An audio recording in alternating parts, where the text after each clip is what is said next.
Hey, what's going on, everybody? It's your boys from For Those with Good Taste. I'm Matt. That's Lenny. Hello, hello, And welcome back to hello. the channel.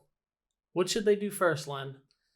If I had to take a guess, and there's a real stumper, Matt, I would say they should look to the due south, Due look south. for the subscribe button. It's probably, no, I think it's closer to you. They should also look for the like button. And hey, throw a comment down at the bottom, right? Be team players. Yeah, let's get into some comment Yeah, wars. team sports. I'm ready to go. Yeah. How you doing this weekend, buddy? I am great, man. Coming off a fantastic week of action. Not big name value, but great action. To say the least. It was one of those cards. Man, did we, I would say, what, 2 possible knockout of the year candidates? I think 1 is a definite for sure. We got spoiled, definitely, with the striking that night. Oh, man. And I unfortunately didn't do a disservice, but the gentleman who landed that Taekwondo handle back kick, it was unbelievable. And then Maybe Corey you should put Sandhagen. some respect on his name. And Yeah, look let him me look or it up. But something. why don't you tell me about how you felt about that Corey Sandhagen wheel kick? It was beautiful. I was actually kind of bummed when it happened because the fight was really good. Yeah. And you always want to see those exciting KOs, but it's also really weird how graceful like a spinning wheel kick is. Because you never actually end up getting like a hard impact. I guess the Terry Adam knockout, they had some Barbosa. Well, even then, his leg kind of just went with it. Yeah. Like his leg went clear through his head. It's just such a powerful kick, and it's your heel is such a powerful part of your body that like it barely needs to connect with the temple, and it's like a gunshot to the head.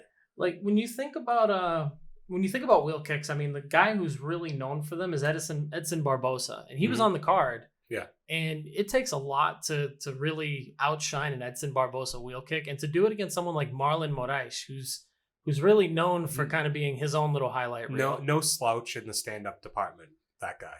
I think I mean he's responsible for one of the biggest head kick knockouts against Aljo Sterling. Yeah.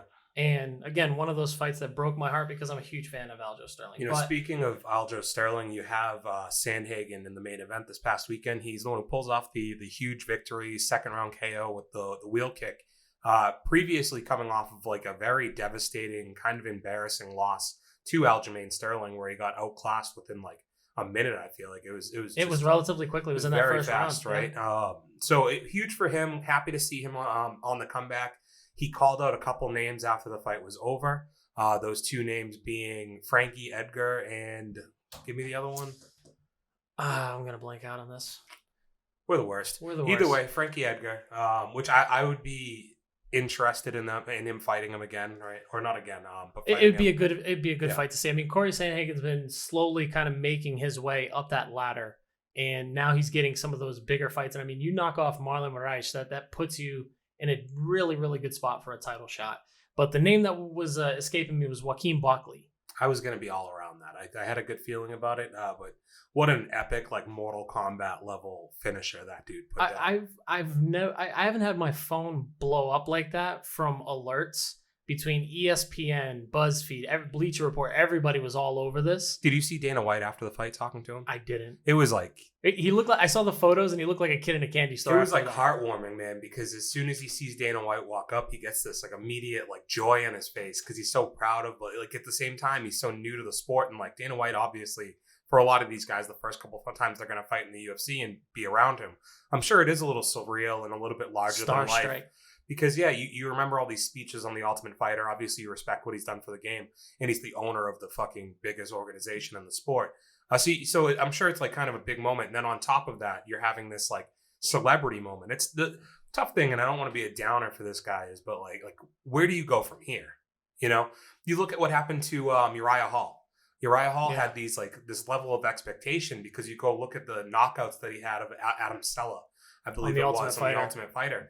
Kind of similar in fashion, actually, too, when you go back and look at it. Stunning is the word when I think about that Uriah Hall knockout, and when I think about, I can watch that replay over and over and over again. The difference with his versus the Sandhagen one is, like we talked about with Sandhagen, it's so graceful. The way the like foot clips against the head, and he just like falls down all in one, like it's like poetry, right? It's like in this one motion. It's art. But then you watch the Buckley knockout, and it's like that's violence. Like that's the violence of MMA. The hardness that his foot and his heel impact against the guy's head, it's nuts. And he takes the torque off the spin to use it from his opponent. Just imagine that split second where you're like, "Ooh, I caught the leg. Oh no, I caught the leg." I don't even know if he had the chance to register. Like, No. oh shit, like there's another foot coming at me. This guy never put his leg down. Like, and this is a great story coming out of here because Impa Kasane, I guess is how you would pronounce that. That's my best effort there. They've been both graceful in victory and defeat. These guys are really good guys. They've been complimenting each other on social media. What are you going to do after something like that happens? You're going to talk shit? Like, you kind of have to just marvel at it, I guess. Unfortunately, being on the receiving end of that, you're still part of history, a historical moment. Yeah, you're in the definitely part of history. And also, I don't think anybody leaves that fight being like, dude, that guy sucked. Like, he got hit with that kick. It's like, no, like, he was going after it, and this guy pulled an epic fucking move off, and it would have knocked out anybody it hit. There's no stopping that. Yeah. And you think you've done well when you immediately stop that first strike. So coming off of those two knockouts, was there anything else that stood out from you? No, I mean, I think the main event's great, and anybody should watch that, catch a clip of that knockout, certainly. Was incredible. Mm-hmm. I don't even know where to go as far as like if you're Marlon Moraes, because it's been a pretty tough road for him. He's still got legs, you know. Like I think that he's got to address maybe some stamina issues that I think he's going to have. Even if that fight got out of the first or second round, he didn't look like he was going to win that to me. No. It looked like Sandhagen's fight, and maybe we're just seeing that like Marlon Moraes had that moment to go up, but the peak. You know, maybe he's on the other side where he's going to beat most top 10, but maybe not top 5. Oh, that's a sad story. Yeah, I know you like him. I like him too, but whatever. He's a good performer, always good in the division. One of the two guys from World Series of Fighting that have really come over and stood out. Proven that talent outside of the UFC can for sure come in. Exactly. And it leads us to get some good expectations with Mike Chandler. But this weekend, we've got quite a fight that's been building up with a little bit of controversy, a rescheduled fight. It's been a year in the making, I suppose. Yes. Someone I'm a huge fan of, Brian T-City Ortega. It's your guy. I'd like to think I was on that hype train along with some other people that we know well before he started to blow up. But it's been almost 2 years since his last fight, and he's coming up against somebody who you and I know to be quite a stellar fighter and one of the cream of the crop at that division. One of my favorites. Zombie. Yeah, definitely one of my favorites. The Korean Zombie's my guy. Like, he's been around. What was his first fight in the UFC at this point? It's got to have been 2011, 2012. Leonard maybe. Garcia? Yeah. Oof. Yeah. I mean, well, the first one of those was actually WEC also. Yes, got to remember. So he's been around forever. The nickname is pretty self-explanatory, but for those that don't know, it's just that this man is a savage and walks through, or especially early in his career, he was known for his ability to just march through punishment in order to get the finish, exhaust his opponents, and he would just break people. Now he's evolved a little bit further into his career, and I would say he's more of a technical striker, maybe has a little bit more of a reserved pace to him where he's picking out his shots better. But he's not afraid to go to war if you're thinking of that Yair Rodriguez fight. Yeah, exactly. Oh, man. And it's a bummer because you look at his past 5 fights, and I believe you'd be looking at he would be 4-5 out of his last 5 if he didn't get knocked out with seconds left on the clock. There we go. Because was he, I mean, to my recollection, he was beating Yair, He right? was winning that fight, and that was a fight that had a couple of issues where Yair kept stopping in the middle of the fight to kind of put out his hands and hug the Korean Zombie, or Sung Jung. And he was definitely ahead, and then Yair comes up with this freak of nature elbow. Another once-in-a-lifetime strike, right? Like, you don't see man. people really do that either. Stunning. Yeah. That's the word I think of. But this is a fight, my guy against your guy, but your guy is coming off of a pretty impressive victory over a crafty vet, someone that we've spoke pretty highly of in the past, Frankie the Answer Edgar. Yeah, so Korean Zombie, for those that don't know, he had to take, I believe it was 2 years off for mandatory military duty in Korea. He also then had maybe injuries that kept him out a little bit after that. So but he was out like about 4 years. There was a jump between 3.5 to 4 years between when he fought, I want to say it was Jose Aldo I think was the fight that he fought for the title. He had to take some time off and then came back and destroyed Dennis Bermudez. Yeah, so he's been on kind of a tear ever since that, coming back. Fought twice last year, has yet to fight in 2020. We're looking at a similar layoff in a way that Ortega's coming off right now, where he actually has not fought in 2 years between a title fight till now. And he just had a lot of injuries coming out of that title fight, broken nose. And then I believe when this fight gets booked initially, and this was all the way back in December, ends up with was it a shoulder injury? He ended up with a shoulder injury, and I think he had to get surgery on that shoulder. And let's go back to that last fight with Max Holloway. That's his first career loss.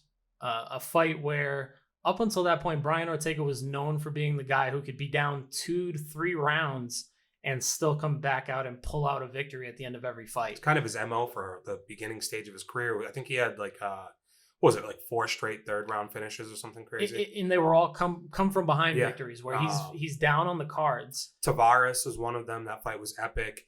You also had Clay Guida was another one where he lands like a flying knee, I think, in the 3rd round. He lands the flying knee, but then I'm pretty sure he finishes him with a sub in that fight as well. Yeah. And he's coming off of victories against Frankie Edgar, Cub Swanson. The Cub Swanson ones that sticks out very highly because it was a standing guillotine that he readjusted on.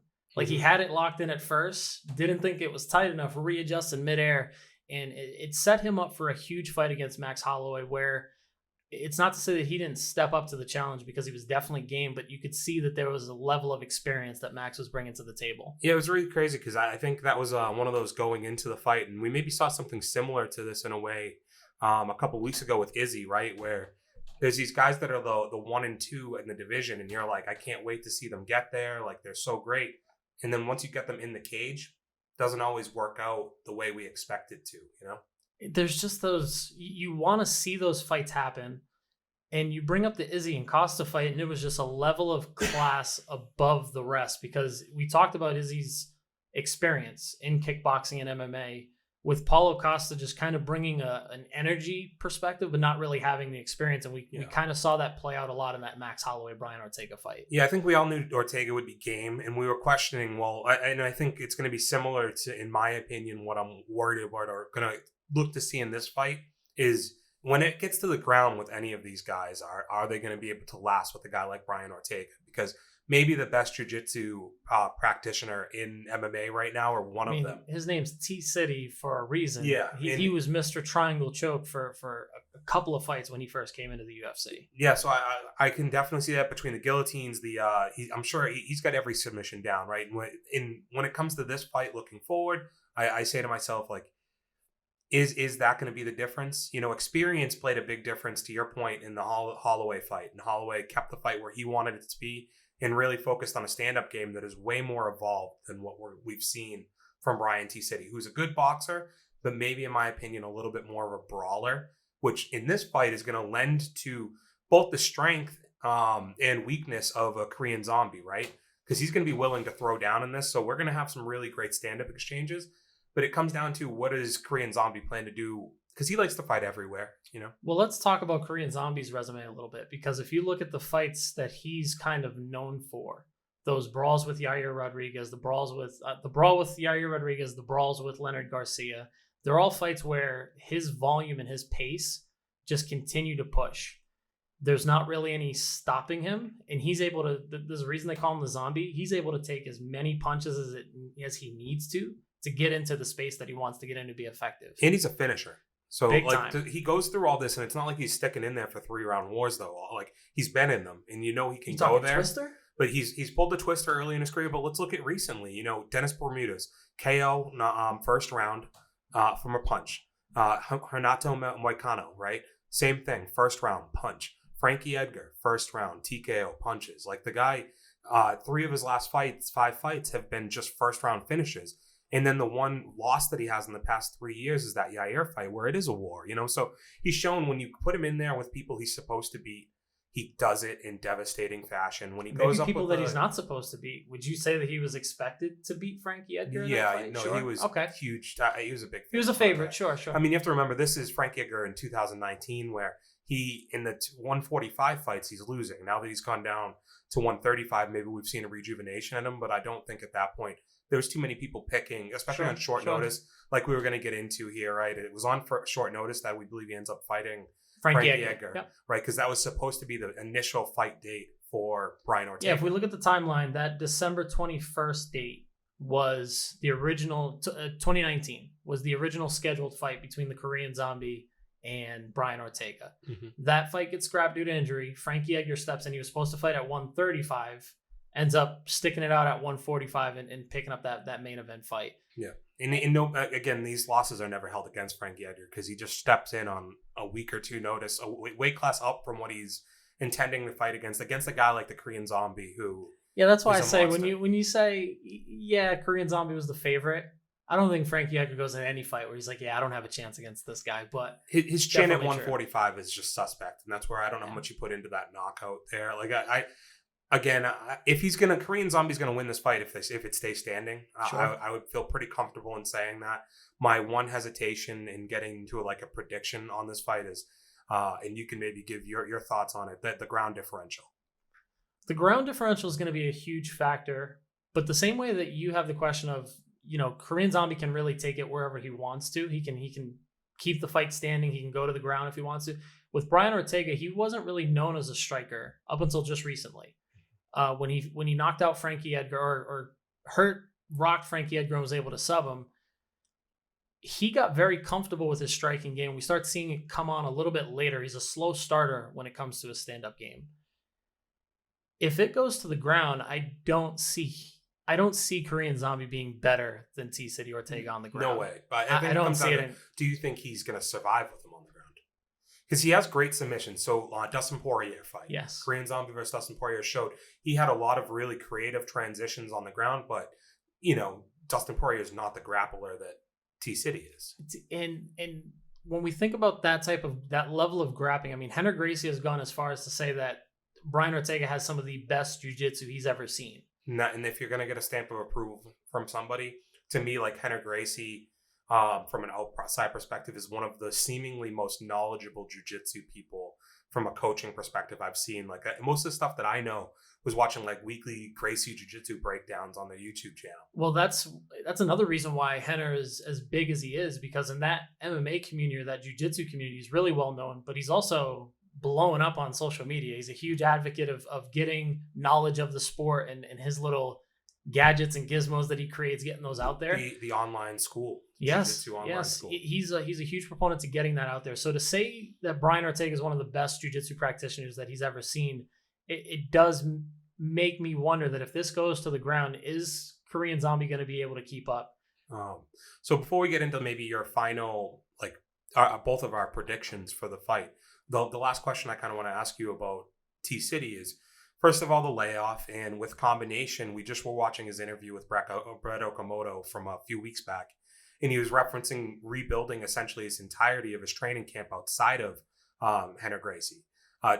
Does that type of thing, the 2 years off for multiple reasons, injury, but also some mental stuff, in combination with some of his antics, like he was never known as a guy for antics, but he's slapping a K-pop guy in the crowd and getting, was he arrested for that? I don't know. Were they sued? There was a police report filed. I think Jay Park wanted to press charges, and it never ended up culminating into anything. So, you just add all of that stuff up and you say, has his focus been what it should? And then red flags are always changing camps. So does that stuff worry you? You're talking about the trifecta of red flags. The trident. Exactly that, because you're coming off of your first professional loss on the biggest stage against, some would say, the pound for pound best at that weight class. No shame there. Yeah. No shame there. The aftermath is what I'm concerned about, is how much are you changing? We're seeing that with the camps. How much have you actually accepted what's happened in that fight? And I heard a lot of, not excuses, but I heard reasoning around, hey, I wasn't able to get back up to, the normal weight that I'm normally fighting at when I get back into the octagon after the weight cut. There's not a conversation of I ran up against a better fighter. My game plan wasn't structurally what I needed it to be. And when I broke my nose, I didn't really know how to adapt. Those are all things that I don't really hear, and that concerns me. So those are two concerns right off the back. And then finally, you're fighting a guy who's coming off of momentum. He's got 2 big wins in his cap. Those are 2 feathers in his cap already. And this is something that's been building up. You slapped his buddy. You're, jabbing and jicking and jiving all over social media about, him ducking the fight. Now that this is going to happen, you have a lot to prove and there's a lot stacked against you. Whereas Sung Jung just got to get in there and do what he always does. Yeah, he's maybe talked a little bit like Sung Jung along the way, but yeah, like he's kind of just played the role, his normal role. And like the silent assassin maybe is the way you might put him out there. I mean, I don't know how much talking he's going to do. He's not known for it. Yeah. This is the most animated, I guess you could say, we've seen him before a fight. There's a lot of concerns for me being a Brian Ortega fan. So with that being said, who do you got? I feel like it's obvious. Well, I know, like, but what? So what's the outcome? What's the outcome? How do we get there? I'm gonna pick Brian Ortega, and I think if he does win, it's gonna be by finish. I think he'd have a very difficult time going 5 rounds with the Korean Zombie. Give me a 3rd round finish by submission. Okay. If he does win, it's gonna be by submission. I'll take it in the 3rd. I'm with you on that. That sounds like a good prediction. I will go the other way, and I'm gonna pick Korean Zombie. A little bit picking with my heart. He's my preferred fighter here. I will say decision. 5. It's gonna go the full 5. Brian Ortega will show some great flashes, as I'm sure he's always shown to do. And Korean Zombie will edge him out at the end. To your point, if Ortega is to get a win, I would probably see it by getting a finish out there and taking him out sometime in those first few rounds. I'd be lying if I said I wasn't concerned that this could turn into a stand-up fight. A little bit of this is going to be, there's going to be violence. Like this is going to be a bloodbath. I'm pretty sure. I'm glad you said it. I didn't want to be the one to say it. This is going to be a fight where if it's standing, neither one of these guys are going to be running away and trying to fight technical and get in and out. Like they're gonna sit on a napkin in the octagon and throw down a bit here. So we're going to be in for fireworks. I just don't know if that lends itself to your guy. I don't think it does, but we're going to go with that. Yeah, we'll find out. Right. Free fight. So if you're a casual fan, this is a definite tune in. This is a tune in. Absolutely. This one is I don't like saying must watch. So I'll just say, like, if you have any interest, this is one to pop in. Main cards probably is either at 8 or 10. Who knows? They've been doing the fight nights in Abu Dhabi at 9 now. Yeah, so that'd be cool because it will be done right around 11:30 probably. Which would be great. That's nice for everybody out there. Free fight has the potential to showcase a plethora of different skills. So after you check out this episode, get ready to tune in to Brian Ortega versus the Korean Zombie. Yeah, and give us your fight pick below. Hold us accountable to ours, and we'll see you back next episode. Darn right. Cool, guys. Until next time, make sure, again, to subscribe down below, like, comment, check us out on Instagram at For Those With Good Taste, on Twitter, not that we use it, at Good Taste Live, and we'll see you soon. Later, guys. Hit us in the chat, y'all.